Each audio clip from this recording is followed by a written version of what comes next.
This is Lawmakers, your source for all the news from under the Gold Dome.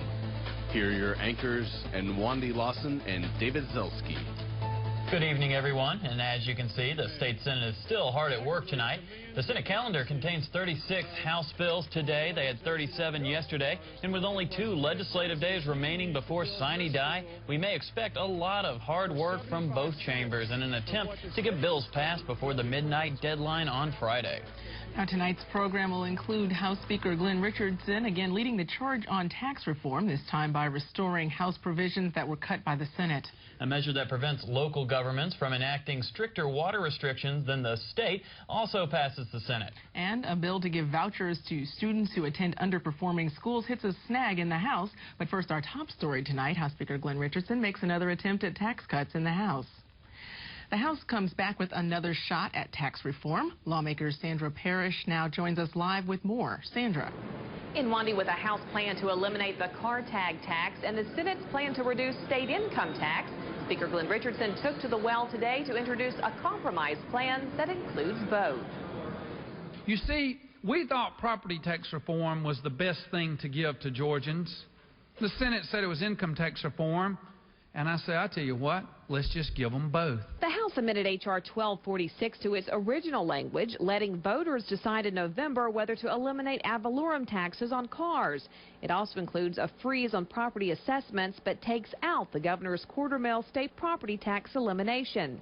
House Bill 1244 was then amended to include the Senate's income tax reduction that's been pushed back to 2011. After property tax reform takes effect, starting July 1st, 2011, we will slowly start moving the state income tax rate down from the maximum of 6% at all brackets. We simply took their bill and changed the date from 2008 to 2011. And we stuck one little provision on here. Just in case the Senate thought they might adopt 1244 and take up the income tax without taking up property tax, we stuck at the bottom of the page that the provisions of the income tax only take effect if the property tax is reformed by the voters in November of this year. I think this is a great way for everybody to leave here and say, hey, we got what we wanted, but more importantly, the people of Georgia got what they needed. And we hope the Senate will take action quickly. The Senate continues to believe that the income tax cut is a better economic stimulus package and will help Georgians quicker than the car tax will. We're still receptive to the car tax. We've thrown out some options for them on different ways to deal with it. And what we have to do is get it into a conference committee, and that can't happen until both bills go back and forth. In a statement by Lieutenant Governor Casey Cagle, he says the Senate will support a major tax cut, but believe that we should have the courage to cut state taxes instead of usurping the role of local officials. House Majority Leader Jerry Keene shot back late this afternoon, calling the Lieutenant Governor's argument a cop-out. He says local governments will receive from the state every single dollar they currently receive in car tax revenue. And Governor Perdue would also have to sign off on the House bill that contains the income tax reduction. He's in China this week, but has previously said he opposes any tax cuts right now, while the state is facing a revenue shortfall. Reporting live, I'm Sandra Parrish for Lawmakers. Okay, well, thanks for that report, Sandra. Well, legislative reaction to the recent Georgia drought continues in the Senate today. House Bill 1281 creates certain watering exemptions for green businesses like nurseries and landscaping companies and for swimming pools. Senators John Bullock and George Hooks explain why House Bill 1281 is needed. What we're trying to do is help that industry so that when a landscaping company plants something, that they can keep it alive. This is not really dealing anything with anything but new installations and new development type installations, and that's where most of the green industry is doing its work. And when you're required to plant so much greenery, and then you are told you can't water it and it dies, then you got to plant it again. So we're trying to work through those issues to help that industry. This gives some degree of uniformity to the state, and we desperately need it. Your people need it. These nurseries need it. These sod farmers need it, and I support it. We need to pass this. Again, I don't understand why the counties would necessarily oppose this. I don't have any county-wide watering in any of my counties, and I represent more than anybody in the United States of America. So some of these counties may have it. It's not taken away from the authority, but it is simply putting some degree of uniformity where our people can establish this. Now, House Bill 1281 passed 39-13 with 2 floor amendments. It now goes back to the House. And the Senate gave final passage to legislation providing educational vouchers through nonprofit student scholarship organizations today. And lawmakers Bridget Snapp is live with the story. Bridget. David, the scholarships established by HB 1133 are for public school students to use at private schools. The nonprofit organizations providing the scholarships will be financed by tax-deductible donations. Senator Eric Johnson carried the bill in the Senate. It's a tax credit bill for donations for tuition. It is capped at $50 million. It is only for children who are not in private school. It will allow them to tap into these tuitions to go to a private school if they so desire. Several minority members expressed concerns that the bill would really end up benefiting wealthy families and private schools. I don't see anything in the bill, Senator, that says that there's a certain income level that the family has to be at to be able to apply for the scholarship. So how do we know it's benefiting the poor child or the lower middle class child or whatever? These are charitable organizations. When you give money to the Red Cross, you don't expect them to give Bill Gates help. I mean, these are charitable organizations.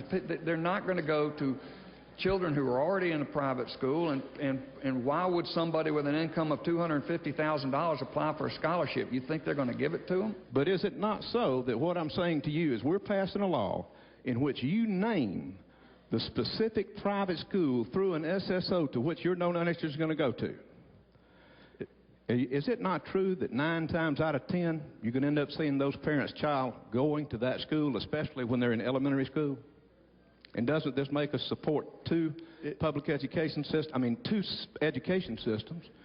If you contributed to the Kennesaw State University Alumni Fund or Scholarship Fund, presumably that's because you're proud of the school and you want children to have an opportunity to go to that school. I think that's all this is doing. Regardless, it passed by a vote of 32-20 and now goes to the governor. Also, Senator Johnson's voucher bill for students in schools that lose accreditation was on the House calendar today, but was sent back to House rules. When asked whether the House was holding his bill hostage pending Senate approval of the tax plan, Senator Johnson said he hoped that wasn't the case. Reporting live, I'm Bridget Snapp for Lawmakers. Thanks so much, Bridget. Well, it may soon become legal to take an open bottle of wine home from a restaurant with House passage today of Senate Bill 55. Restaurant owner Representative Alan Peake asked legislators to imagine a husband and wife enjoying a few bottles of wine during dinner at a restaurant when he presented the measure known as Merlot to go. And that's why this bill is so important, because it gives you the option to make the smart choice. Recork it, reseal it, put it in a bag, lock that bottle in your glove compartment trunk, and drive home safely to finish in the safety and privacy of your own home.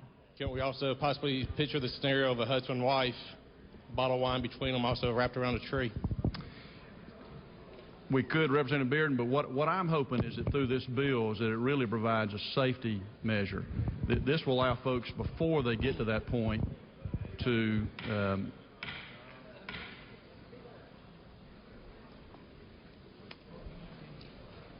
Representative Bearden, the worst fear and the worst nightmare I have as a small business owner, and as many of us as small business owners have, is getting a phone call in the middle of the night saying someone has been hurt from leaving my restaurant because they drank too much.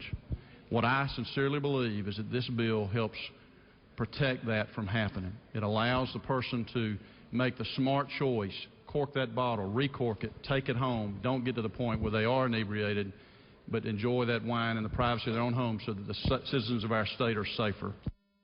SB 55 passed the House 125-34. It now requires the governor's signature to become law. Well, regional economic assistance projects in Georgia are one step closer to being licensed for alcoholic beverages. However, an amendment to HB 1280 from Senator Renee Unterman adds the Gwinnett County Braves Stadium to that list. Senator David Schaefer begins on the initial intent of HB 1280. A regional economic assistance project is a 250-acre or larger economic development project that includes golf courses, conference centers, hotels, and restaurants. They're located in areas of the state where we need to attract economic development. And what this bill makes clear is that once a local community has consented to a REAP being built in their district, that they cannot, after the fact, change the alcohol rules under which the REAP came into the local community. As most of y'all know, I had a bill in the Senate that passed the Senate regarding the stadium bill in Gwinnett County. This amendment allows the stadium project to be included in the REAP proposal. HB 1280 passed 39-12 with the Unterman amendment and now goes back to the House. The House today agreed to limit local government's ability to void contracts with solid waste collection companies. Representative Tom Knox presented Senate Bill 154. What the bill does is say that if a city or a county changes their status by either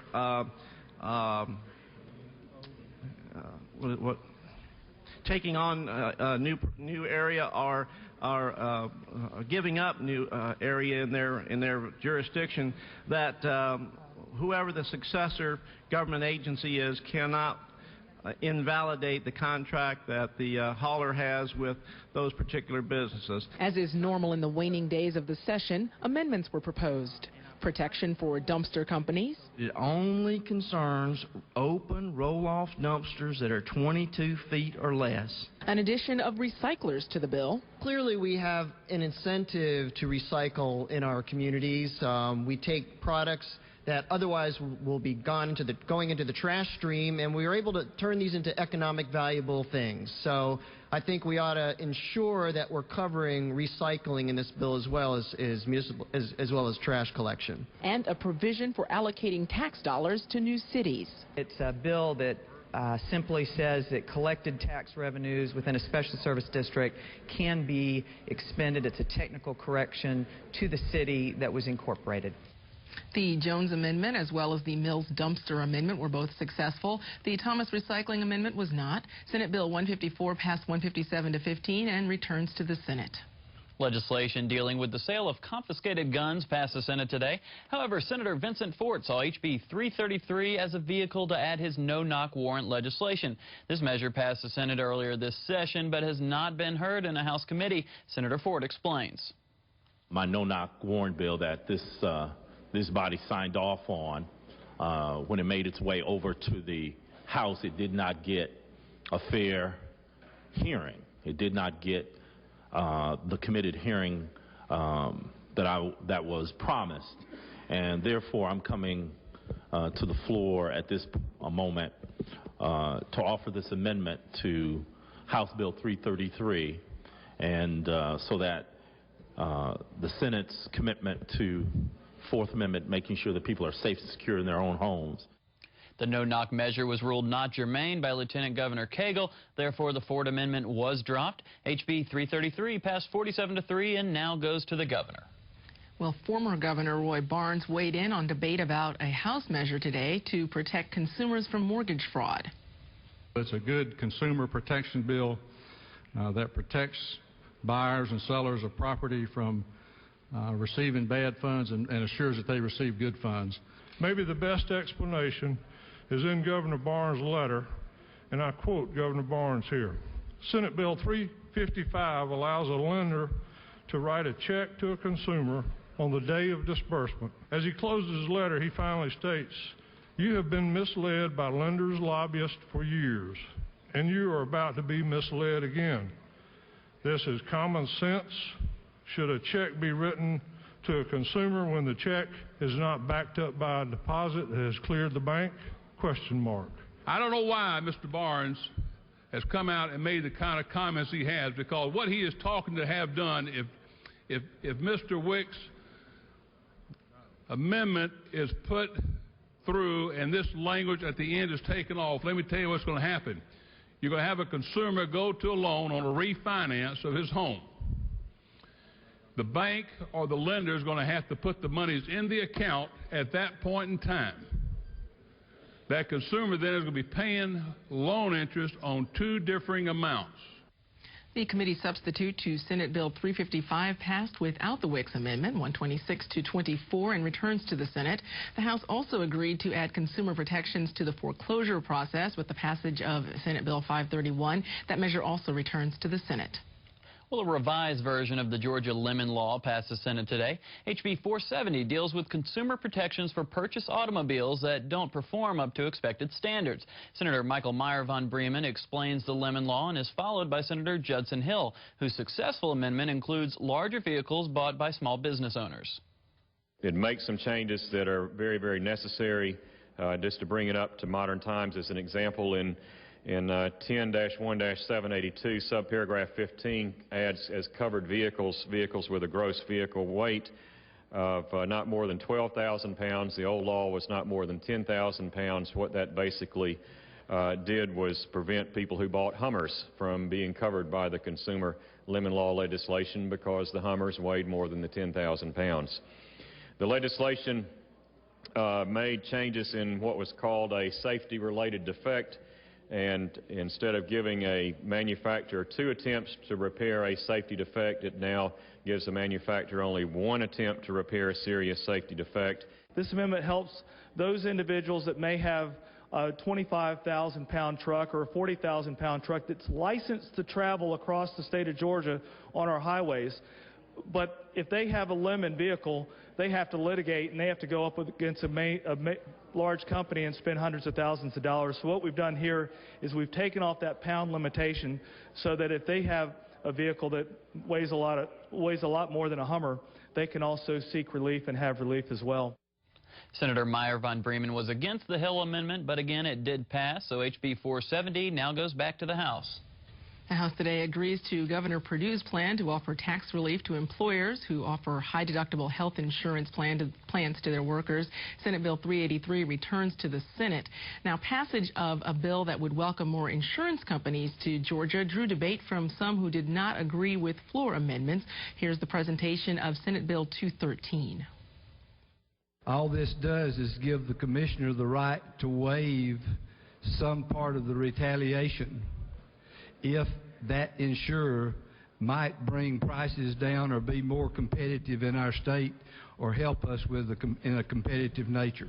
So it gives the insurer the right to take the place of the party who's been injured in seeking recovery of a claim. Could be health insurance or it could be workers' comp. That is correct. So what they're doing is cutting the injured party out and going directly and making a claim for payment directly against the party responsible. Well, I think in a situation like this, Mr. Chairman, what this amendment will do will clarify if someone is actually sick, you don't file it under work comp or vice versa. Senate Bill 213 passed without opposition, and without those amendments, it now returns to the Senate. Well, today is Legislative Day 38. Here's a look at the status of major legislation as we move into the final 2 days of this year's legislative session. The budgets are the only constitutionally required pieces of legislation. The governor signed the FY 2007-2008 supplemental budget on March 21st. The general budget for FY 2008-2009 is currently in conference committee. In the public safety arena, the House agreed to a Senate substitute to make municipalities justify the installation of red light cameras. Debate on House Bill 77 focused on the purpose of the cameras, revenue generation, or public safety. The bill was sent to the governor last week. Gun carry legislation carried over from last session. House Bill 89 is currently in conference committee. Getting caught a 4th time while driving on a suspended license could soon become a felony. This measure passed last year but was vetoed by the governor. This year's version, SB 350, was sent to the governor last week. In business, the House Industrial Relations Committee failed to act on the Parent Protection Act before crossover day. The legislation would allow leave for employees to attend school conferences and medical appointments. It is likely dead for this session. Senate Bill 449, the Landowners Protection Act of 2008, may also be dead for the session. The House Judiciary Committee tabled action on Governor Perdue's agritourism initiative last week. In consumer protection, House Bill 130, Identity Theft Protection Through Credit Freezes, passed the House and Senate. The issue of how much credit reporting agencies can charge for the service is likely to send the bill to conference committee. In criminal justice, dogfighting is another step closer to becoming a felony in Georgia. House Bill 301 received final passage last week and was sent to the governor. House Bill 1245 would overhaul Georgia's indigent defense system. It includes a provision to require that only elected judges preside over death penalty cases and sets up a cost-sharing system between the counties and the state for indigent defense. When Senate Bill 145 passed the Senate last year, it was designed to allow prosecutors to pursue life without parole as a sentence in murder cases. The bill was amended in the House this year to include a provision that would allow the death penalty to be imposed when as many as 2 jurors vote against the sentence. The bill is now in conference committee. Environmental issues have been all about water this session. Both chambers passing the statewide comprehensive water management plan. House Resolution 1022 was signed by Governor Perdue in February. The passage of H.R. 1022 triggered the passage of SB 351 in the Senate, which sets up a legislative oversight committee for the implementation of the water plan. That bill is still in House committee. A measure to exempt certain businesses like permanent installation car wash facilities from the outdoor watering ban has passed both chambers. Senate Bill 466 was sent to the governor yesterday. A great deal of health care legislation this session deals with the embattled Grady Memorial Hospital. House Bill 1299, approved in mid-March, would allow the state to take control of Grady if the board does not expedite its transition to nonprofit status. That measure is currently in Senate rules. Senate Bill 353, the Public Hospital Integrity Act, and Senate Resolution 722, which would create a legislative Grady Oversight Committee, are in special House Committee on Grady. In other health care-related legislation, the Georgia Trauma Care Network Commission, House Bill 1158, passed the Senate by substitute yesterday. That substitute included the assessment of a $10 tag fee for vehicles, which is designed to raise $74 million for Georgia's trauma network. That bill is expected to end up in a conference committee. Immigration issues. House Bill 978 awaits action in Senate rules. That measure would allow the seizure of vehicles driven by illegal immigrants who are involved in a traffic accident. Technology issues this session focus on the Internet. Senate Bill 24 is designed to prohibit people from obtaining identity information by falsely representing themselves as businesses. This Internet fraud bill was sent to the governor yesterday. Legislation designed to prohibit minors from creating or maintaining profiles on social networking sites like MySpace and Facebook appears to be dead for the session. Senate Bill 59 failed to make crossover day and still awaits action in Senate rules. Transportation continues to be a challenge in our rapidly growing state. In an effort to help fund more projects, the House and Senate have approved the creation of the Georgia Transportation Infrastructure Bank. House Bill 1019 was sent to Governor Perdue last week. Under provisions in Senate Resolution 845, voters could approve local option sales taxes for transportation. Referred to as a T-SPLOS, this measure is currently in conference committee. And that's a look at the legislative scorecard on the 38th day of the 2008 Georgia General Assembly. The Tennessee House and Senate have said they have no intention to participate in a Georgia-Tennessee boundary commission.